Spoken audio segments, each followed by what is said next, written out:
Existem muitas tecnologias que se perderam no passado e objetos que não podem ser explicados, indo diretamente contra o conhecimento moderno. Construções impossíveis de serem feitas pelo homem antigo, objetos à frente do seu tempo e por aí vai. Conheça hoje as descobertas mais misteriosas que os cientistas ainda não conseguiram explicar. Roda a vinheta! E aí, mano, eu me chamo Ronan Santos e antes de começar já deixe seu like. Sua curtida ajuda o YouTube a dar aquela divulgada no conteúdo, beleza? Então é isso, bora pro vídeo.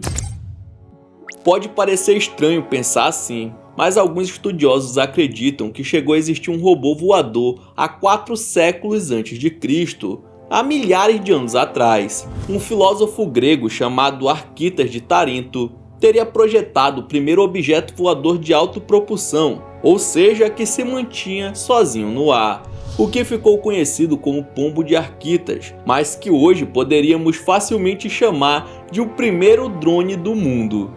Caracas! A questão é como ele tinha conhecimento para fazer uma coisa dessas há mais de 2000 anos atrás. A ciência não pode explicar. O nome original é porque esse mecanismo foi feito em formato de pombo e, segundo o que restou de informações, o passarinho de ferro voou por uma distância de incríveis 200 metros. O inventor conseguiu realizar a proeza usando apenas mecanismos inspirados no voo dos próprios pássaros e peças de metal e madeira. Infelizmente, com o passar dos séculos, os inventos do grego acabaram se perdendo. O que resta são apenas fragmentos escritos e por isso é impossível saber perfeitamente como essa geringonça funcionava.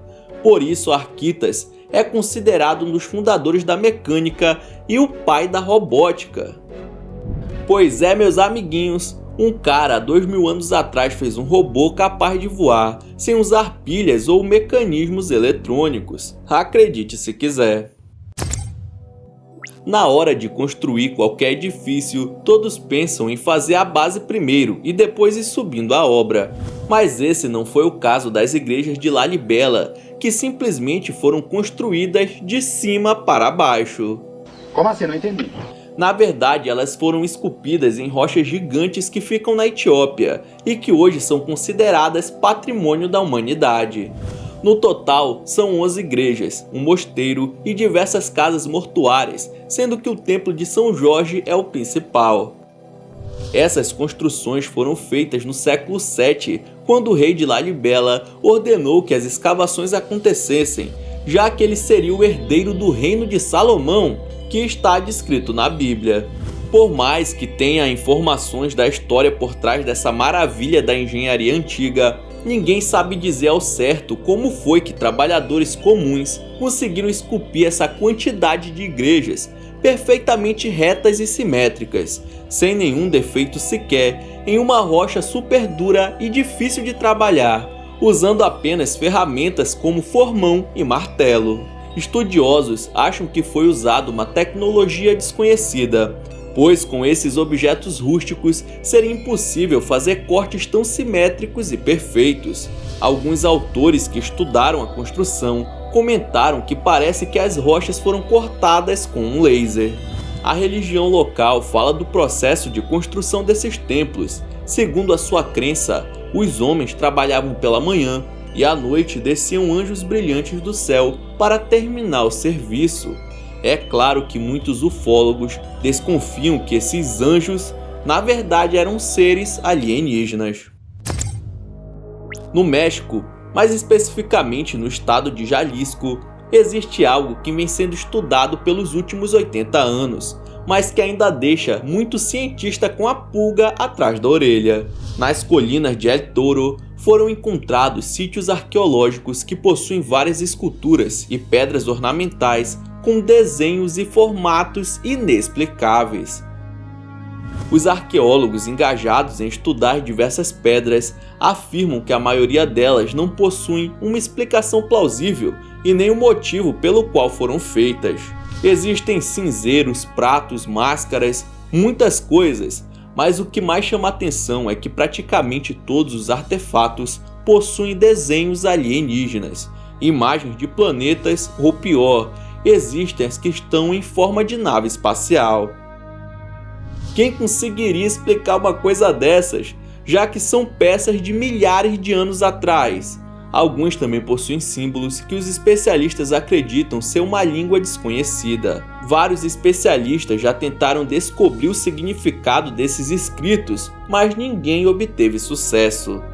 Os cientistas acham que se trata apenas de uma coincidência, e que os seres olhudos e cabeçudos das figuras são pessoas normais com máscaras, e que as naves em formato de disco, muitas vezes com uma pessoa dentro, eram um tipo de brinquedo da época.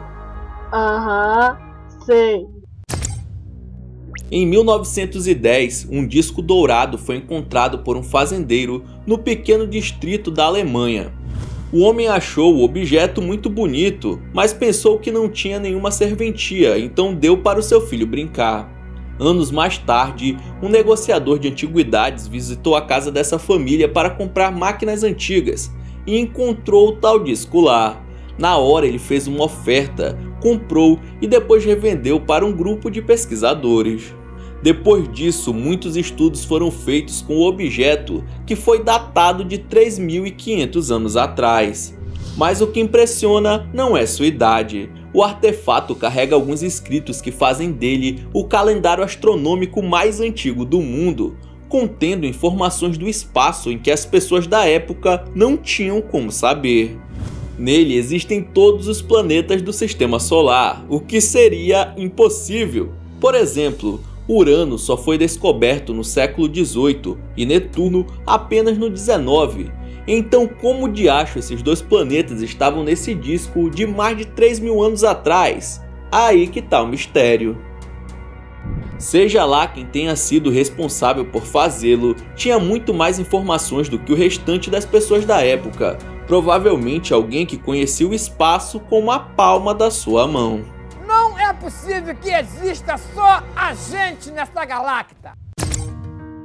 Myanmar é um país muito misterioso por ser desconhecido do público geral. Ele fica na Ásia e foi colonizado pela Inglaterra. E uma das coisas que mais chamou a atenção é essa pedra gigante que está apoiada no penhasco, sem a ajuda de nada e que nunca ameaçou cair. Desafiando todas as leis da física, a rocha fica bem perto da borda, mas ela não rola e nem tomba para o chão. Ao longo dos milhares de anos, ela já sobreviveu a terremotos horríveis e até mesmo furacões, continuando imponente, mesmo parecendo que vai tombar a qualquer momento. Físicos já visitaram o local, fizeram estudos e observaram alguns pontos. O primeiro é que a área de contato com o solo é muito pequena, e mesmo com seu peso, seria impossível ela continuar no topo. Fora o grau de inclinação e a gravidade que deveriam empurrar a rocha para baixo. Como ela continua ali, não pode ser explicado pelos conhecimentos atuais. A lenda local fala que o que mantém a formação natural no alto é apenas um fio de cabelo do próprio Buda. Um dos pontos turísticos mais importantes da Índia fica na cidade de Bombaim e se chama Templo de Kailasa. E assim como as igrejas de Lalibela, a construção desse lugar é um mistério para a ciência. Esse templo também foi esculpido diretamente na rocha, porém não uma qualquer, isso é basalto, também conhecido como rocha vulcânica, sendo mais duro e mais difícil de esculpir. Porém, mesmo assim, em 783 d.C., os caras conseguiram construir essa maravilha usando apenas uma ferramenta chamada bisel e um martelo de madeira. Mano, olha esses detalhes, as esculturas esculpidas à mão, o lugar gigantesco feito a partir de uma única pedra. Para a ciência é impossível fazer algo assim sem as tecnologias atuais, como serras elétricas e britadeiras. Como o povo da época pôde reproduzir tão perfeitamente tantos detalhes em uma rocha difícil de se trabalhar ainda é um mistério. As lendas contam que o local era o túmulo de um deus gigante e que seu corpo foi roubado pelos colonizadores. Mesmo a cidade de Hangzhou sendo moderna, bem no meio dela existe uma torre muito bonita chamada Baoshu Pagoda.